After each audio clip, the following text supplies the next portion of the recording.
And the races improve week by week here at Airborne. Here's what's coming up on this evening's program. We're going to head to the pits, get some interviews with some of the top local drivers here at Airborne. And later on, you'll see highlights from the late model sportsmen, the Flying Tigers, and the street stocks. My guest right now on MotorSports Magazine, a familiar face. We've had him on a few times. The points leader in the Airborne Flying Tiger Division and the Thunder Road Flying Tiger Division as we do this tape. And the driver number 77, Eric Williams. Welcome back to the show, Eric. Hi, how's it going? Well, it's going fine for me, and it's going real. Vehicles do that. See what it's like behind the wheel of one of these cars. As a matter of fact, you'll get to see what it's like to be behind the wheel of one of these cars in this qualifier. That white 37 of Eldred Hutchins had an in-car camera last week. We have the footage. You'll see it this week here on MotorSports Magazine. Front row for the third and final high handicap qualifier for the Tigers. Bill Sawyer, Mark Eddy, row 1. Nate Esseltine and Jimmy Young, row 2. Mark Lambert and Jason Leo in the third row, followed by Eldred Hutchins and points leader Eric Williams.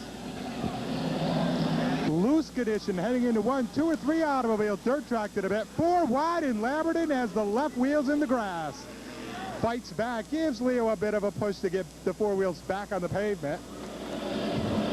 Here's something you don't see often. Eric Williams dead last after the first lap. It is Eddy, Sawyer, Esseltine. Behind him, forget it. They're all side by side in a big group. Tell you what, though, the top 2 are pulling away. When some of the bigger names break free, they might catch him, though. We'll see. Oh, boy, we got 3 wide. Jimmy Young was in no man's land. Had to make the quick turn to the right to avoid being stuffed into the wall. Let's set the field. Hutchins drifts up high, gives Esseltine a shot, opens the door for Williams. I don't think Eldred wanted to open the door for that car. Hutchins and Williams, heavy-duty bagging as they come through 4. Again, Williams into Hutchins. Hutchins returning the favor. She started Butch Henry giving the "what is this all about" sign. Williams and Hutchins battling for the points lead and doing it physically on the track.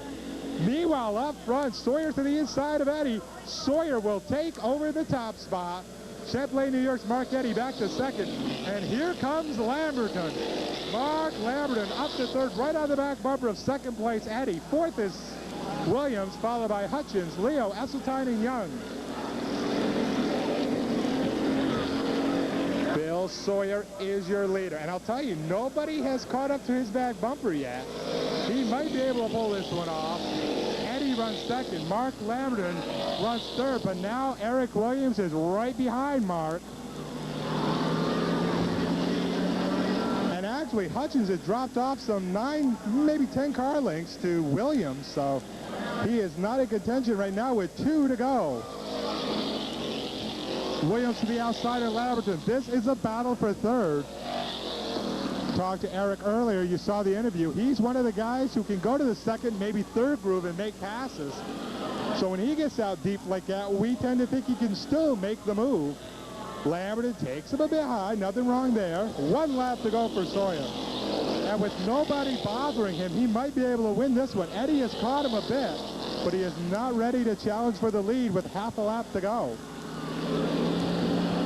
Well, in a field that had the big names, who would have thought that Bill Sawyer would hang on? But he did. Sawyer wins it. Eddy, a great run for second. Lambert in third, followed by Williams, Hutchins, Leo, Jimmy Young, and Nate Esseltine. First of all, Rob, good run for Bill Sawyer, no doubt about that. He got the lead. Guys behind him battling for position. He was the benefactor.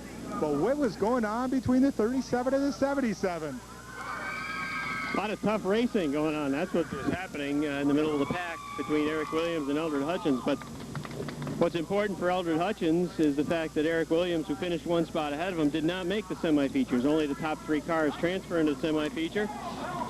And those 3 cars will be Sawyer, Lamberton, and the second place finisher, Mark Eddy. Great heat. It was a terrific heat. And like Robbie said, who would have thought that a couple of those big names would not qualify for the semi? Hey, anything could happen in any of our divisions. You just saw it. Stay tuned for more racing action. MotorSports Magazine from Airborne. Late model sportsman heat coming up next. Heat number 2 for the late model sportsman on the Speedway. Ron Lamel sits on the pole, and on the outside is Buck O'Branham in the 63. Row 2, it's Joe Thomas and Peter Fecto. Back to row 3, Doug Hoare and Greg Lyman. Inside of row 4, Tony Andrews, and on the outside, Red Mead. Shotgun to the field. There are 8 cars in this second late model sportsman heat. Down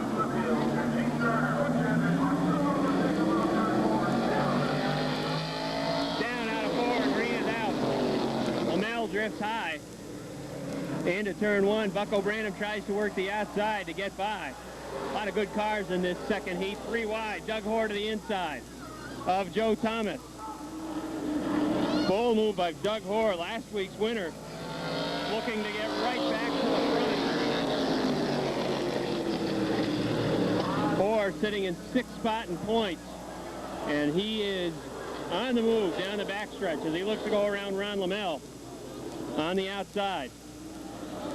Can Doug Hoare make it work? A lot of tire smoke off of 4 that time.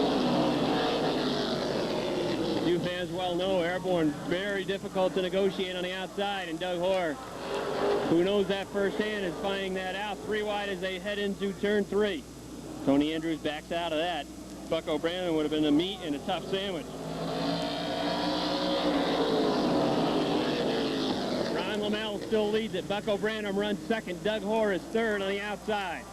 Now Hoare looks to get some momentum moving into 3. Hard into turn 3 is the 46 of Doug Hoare. They come out of 4. They'll be side by side down the front stretch. They'll take them high.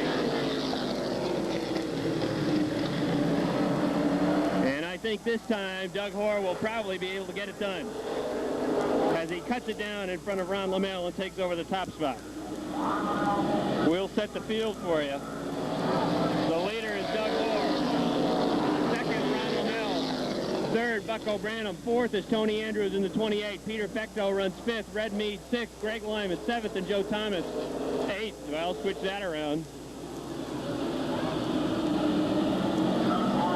Doug Hoare looks to make it 2 featured victories later on this evening, as he looks very strong in this second late model sportsman heat. No doubt he'll be one of the top contenders for the victory tonight on this warm, muggy evening at Airborne.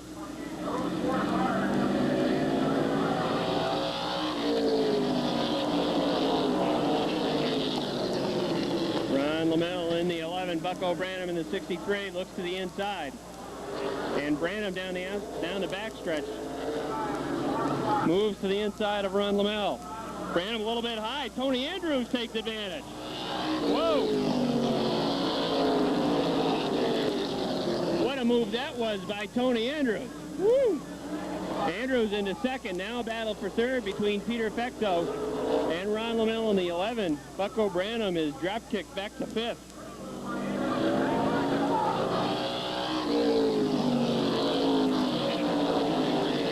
White flag is out for Doug Hoare in the Dodge Intrepid 46. The driver of the Goss Dodge Intrepid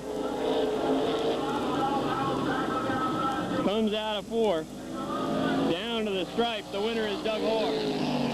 2nd, Tony Andrews. 3rd, Peter Fecto.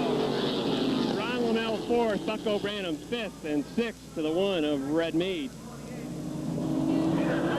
But a convincing run for Doug Hoare in car 46. Who waited 2 or 3 laps to make the move on the outside. Had to work real hard, but he was able to get it done as he made the pass on Ron Lamel. And he takes away the checkered flag in this second late model sportsman heat. And a good way to start for veteran Doug Hoare, the driver of the 46. 2 late model sportsman heats in the books. Stay with us. More racing action coming up on MotorSports Magazine from Airborne.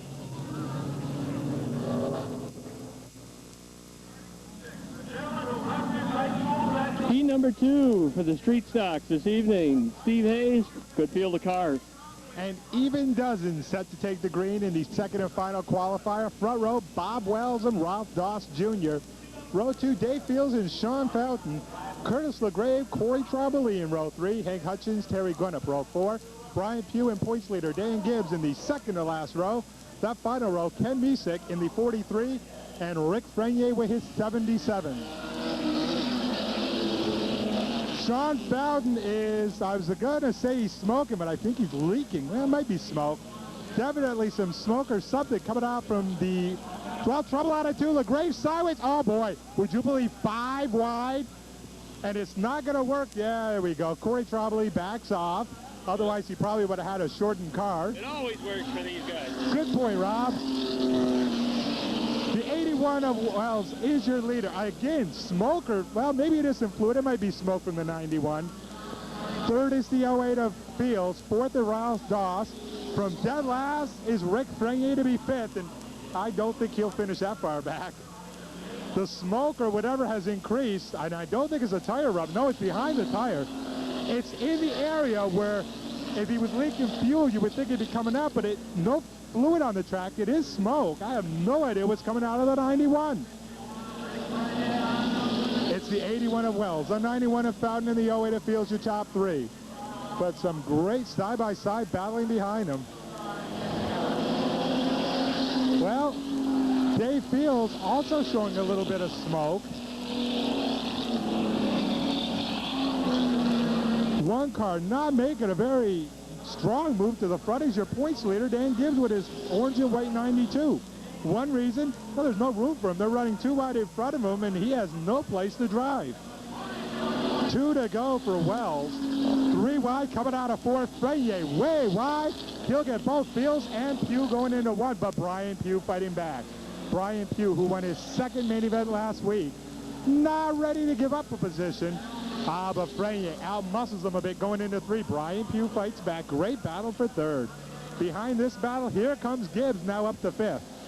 But nobody is going to contend with the top 2. Bob Wells en route to a checker. Sean Fountain is not catching him. But in all honesty, there's nobody catching Sean Fountain either. Now, it could be considered a bit of a surprise here as he comes out of 4, picking up the checker flag. The 81 machine of Plattsburgh, New York, Bob Wells. Second to Sean Fountain, third to Rick Frenier, followed by Brian Pugh and Dan Gibbs. Now, Frenier, Pugh, and Gibbs, we know run to the front. Sean Fountain has been strong, but Bob Wells has not been the strongest car these last few weeks. Maybe he's got the right setup for tonight's competition. Well, he got to the front and he was able to hold off Sean Fountain, who's normally a very strong runner in that car 91. So, well, perhaps a car to watch this evening, Steve Hayes, as he pulled off the victory in this second late model, or they wish they were late model. Yeah, really. Second street stock heat, rather, excuse me. All right, and that smoke from the 91 of Sean Fountain, he slowed down that time. It's actually coming from the inside the automobile, so maybe something in the engine smoking, and that's where it was coming out of the car was the back end. That doesn't make any difference. The black and red 81 of Plattsburgh, New York, Bob Wells carries a checkered. If he stays that strong, he might just be carrying another one in a little while later.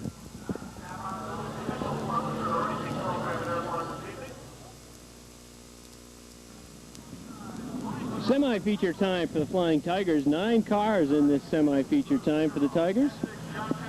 And here's Steve Hayes with the call. 10 laps the distance. And the top 3 guys in points coming in do not make it to the semi. Front row, the 99 of Moon Miller, the 53 of Gary Wood. Row 2, Brad Duquette and Mike Bushy. Row 3, Mark Barnier and Bill Sawyer.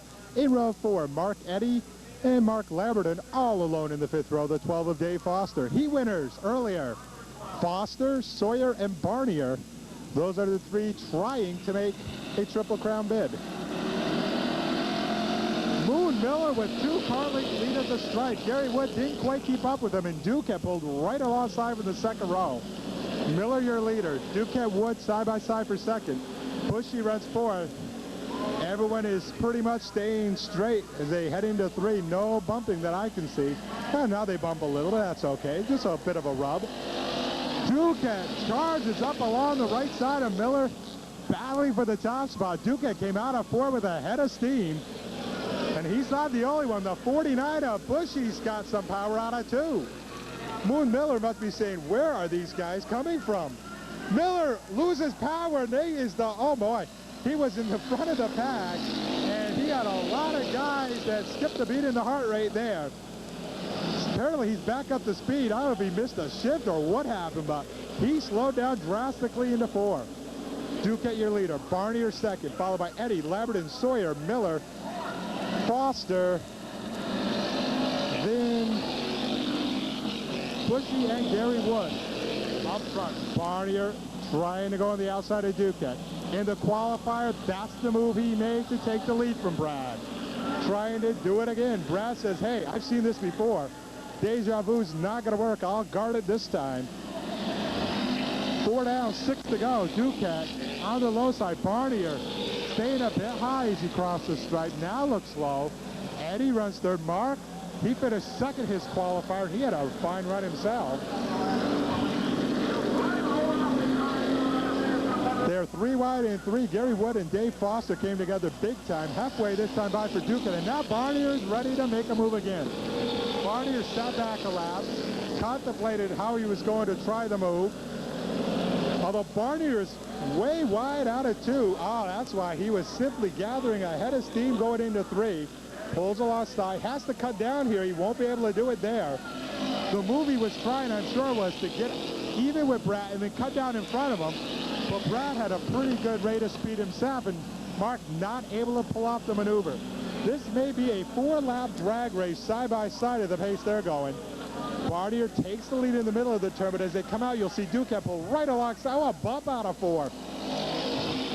Barnier half a car length at the stripe that time. Meanwhile, behind the top 2 are Eddy, Lamberton, and Sawyer. Everybody else has dropped back a bit. Barnier, a full car length lead. Now he's got to pull down. He is able to do so here. Duquette won't be able to contend with them this time. 2 to go for Mark. Boy, we've seen this before. He wins a qualifier. He's en route to winning a semi. And as always, a contender to win the main event. Barnier pulling away a bit from the 18 of Duquette. Final lap of the semi. Third place is Eddy, but he has Mark Lamberton all over his back bumper. Mark in turn has Bill Sawyer hounding him. Mark Barnier, no pressure this time. He'll coast home from here. A qualifying victory, a semi-feature victory for Mark Barnier, 2/3 of a Triple Crown. Duquette second, followed by Eddy, Lamberton, Sawyer, Mike Bushy, Gary Wood, and Dave Foster. Well, Rob, as I said, we've seen this before. The Zero car wins a qualifier, wins the semi. You have to consider him a main threat to win the main event as well.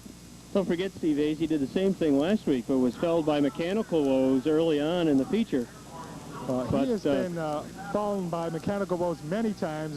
Had he had a little bit more luck and fewer racing gremlins, he could have won 4 or 5 of these things probably. Oh, there's no question about that. That's why Mark Barnier keeps starting up near the front in all these races, is he's had such poor performances, usually mechanical shutdowns in the features. Well, you know, who is a strong contender? Well, normally you would ask the guy leading the points. Earlier, when you heard me talk to Eric Williams, he said Mark has to be considered right with a higher echelon of this division. I think you just saw why. He is 2/3 to a Triple Crown. I'll tell you what, he's about an even money favorite right now the way he's running to win it. Okay, the winner of the Flying Tiger semi-feature, the Zero of Essex, Vermont's Mark Barnier.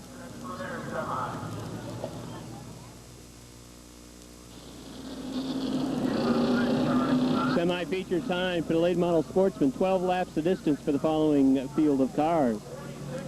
On the pole is the 50 of Norm Gay. On the outside, Danny Bridges in the 9. Then it's Glenn Wright and Robin Wood in row 2. Row 3, it's Ron Lamell on the inside and Peter Fecto on the outside. Doug Hoare on the inside of row 4. And on the outside, it is Brent Dragon. Then Ron Weston and Brian Hoare, Dave Whitcomb and Tony Andrews. 12 cars, 12 laps.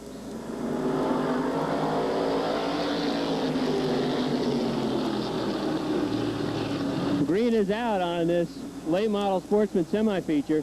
Doug Hoare looks to make it 3 wide down the backstretch as he runs for 4th. 3 wide, look out, might not work.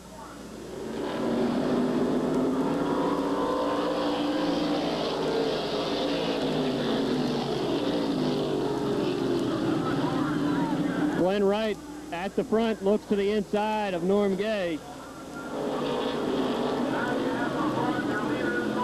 Gay loose off of the corners. Glenn Wright moves underneath. Wright, the leader. Danny Bridges off the pace. He heads to the pits. And look out for the 46 of Doug Hoare. Told you earlier after the heat, he is a prime candidate to pull off another victory here this evening. He really looks to be moving pretty darn good, and that 46 car looks to move underneath Norm Gay for second.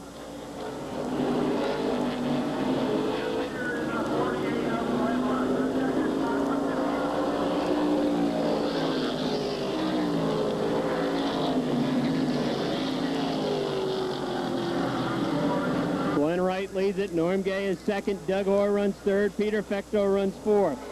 Fifth is Ron Weston. Sixth is Dave Whitcomb. Seventh, Tony Andrews. Eighth, Brent Dragon. And ninth is Brian Hoare.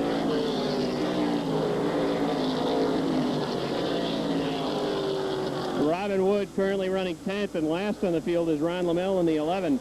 Lamel got stuck on the outside, and he faded about as fast as the Boston Red Sox.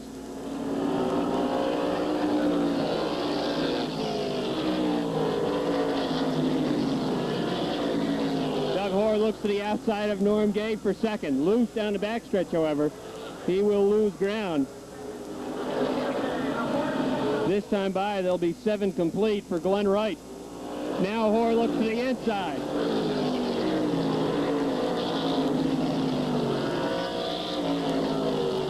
Tell you what, Doug Hoare is getting that car around the Airborne half mile real quick, as he is almost driving out of 4 a couple of laps like a dirt modified, sliding the car high, sliding the car down low. And now he is the pursuer of Glenn Wright. As we look to the front spot, Glenn Wright, the gap closes quickly. Wright in the 48, be a big win for him again. Doug Hoare sliding out of 4. 9 laps are complete, 3 to go. And can Glenn Wright hold off Doug Hoare?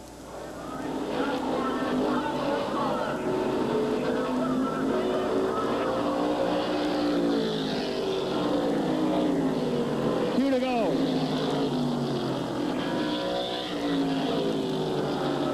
Wright a little bit high down the backstretch as they head into turn 3. And Doug Hoare moves underneath to take over the top spot.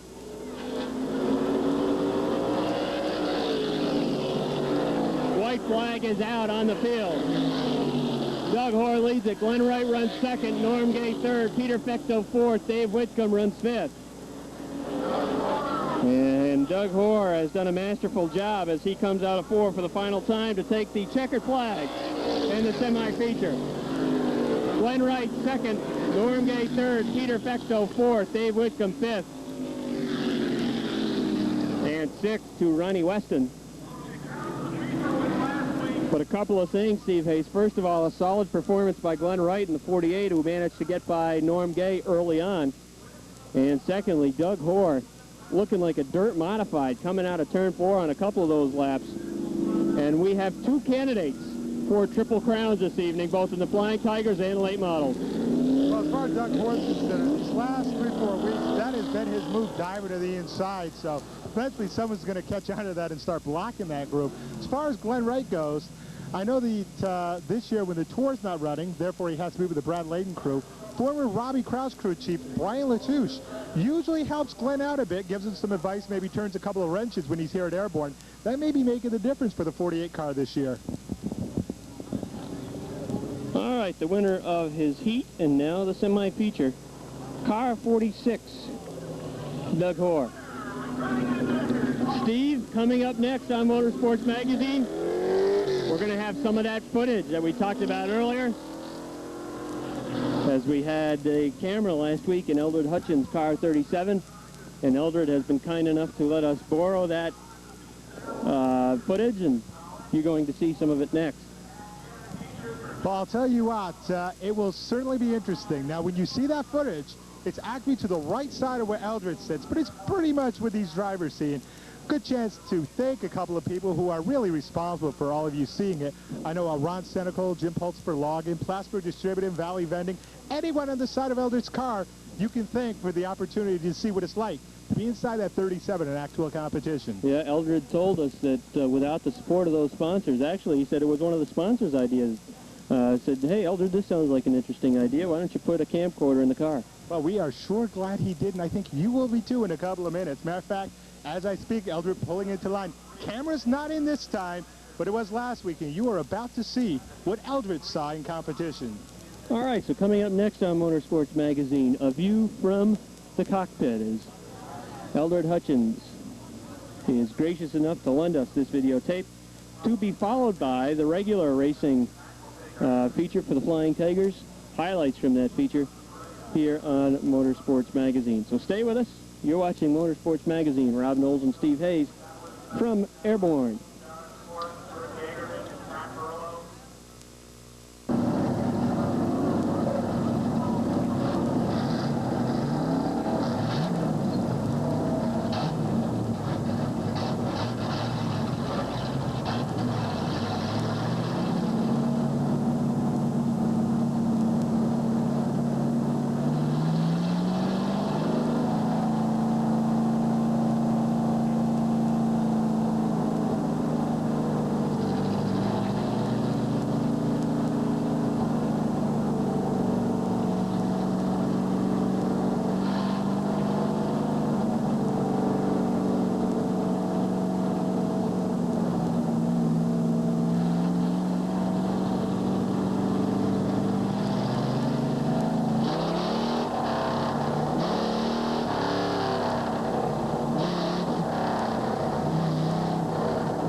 it's feature time for the Flying Tigers. Good field of cars, Steve Hayes, 20 laps to distance.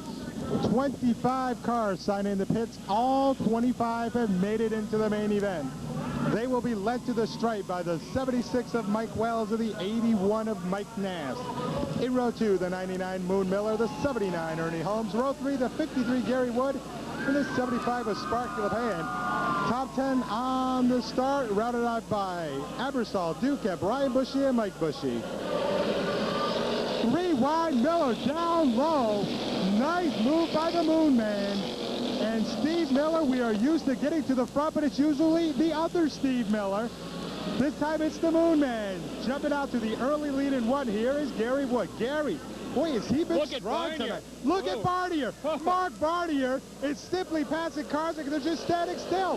He is passing it to the left, to the right, through the middle. Mark Barnier is to be shot out of a cannon as they go 5 wide behind him. Mark Barnier is definitely, put that car in the late model feature because he beat half of them, I think. Wow. Oh my, is Barnier on a rail? Here comes Gary Wood to the inside. He'll be the leader. Gary Wood the leader. Miller back to second. Duke at third, but everybody is looking at the zero and their jaw is dropping off. They cannot believe that Barnier is this strong. There is some heavy duty hitting going on from the middle of the pack back. No turnarounds yet, but oh, it's just a matter of time before we got an accident here. Here comes Barnier. He was started quite a ways back, and after 3 laps, he is about 4 or 5 car lengths out of the lead. This is a dominating automobile. Oh, trouble for the 29 of Labrador. Mark is pitting. Mark Labrador, who has fought like crazy to climb into the points battle, is retiring. If he does come back, he'll be at least a lap or 2 down. Gary Wood is the leader. Car owner Earl Moore is going crazy, not only because his car is leading, but because the fastest thing in the history of the track probably is behind him. Okay, it's an understatement, but I'll tell you what, Barnier is about as quick as I've ever seen a Flying Tiger go. It is Gary Wood, Mark Barnier, then Duquette, Mike Bushy, and Danny Benoit, your top 5. Another car on the move, Eldred Hutchins.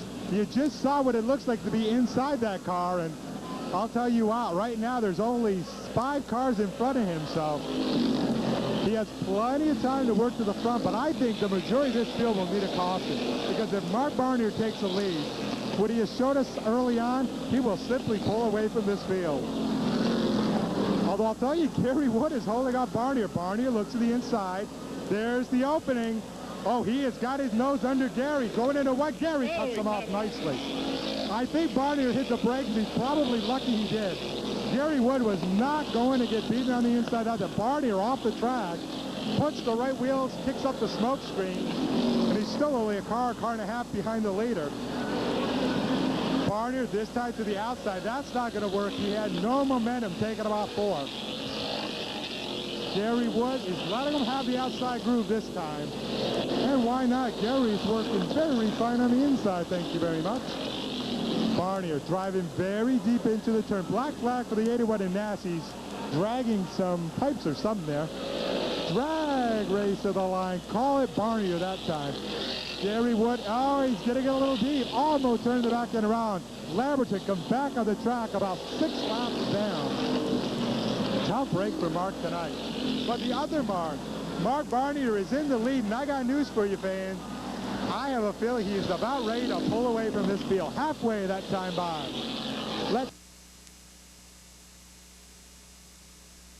Hutchins runs second, but only on the track, not in position. Second in position is the 18 of Duquette, followed by Leo, Williams, and Young. Eldred Hutchins handling problems in 2. Well, with 3 laps to go, it would appear that we may have a triple crown about to be captured. However, it's always these last 2 or 3 laps that Barnier develops problems. Danny Benoit is leaking gas. Eric Williams tapped him in 1. I looked, and Benoit is leaking gas out of the back of the 74. Now, there's only a couple of laps to go. He will not run out of gas. But it's not a good idea to be leaking. Oh, yeah, he is spraying it right out of the right quarter panel. you know, this is something Danny does not know. He has no idea if he has gas leaking. Battle for second. Leo to the outside of Duquette as Barnier gets the white flag. This is a great three-car battle for second between Duquette, Leo, and Williams. Once again, that 37 of Hutchins, our camera car from last week, is a lap down. He is not really impeding the battle. He is staying ahead of it. He is not blocking Brad. Barnier gets the Triple Crown. Hey, Brad Duquette will be second. Oh, close for third, giving to Williams on top of Leo. Fifth place is the one of Jimmy Young, who always seems to get a good finish, Rob.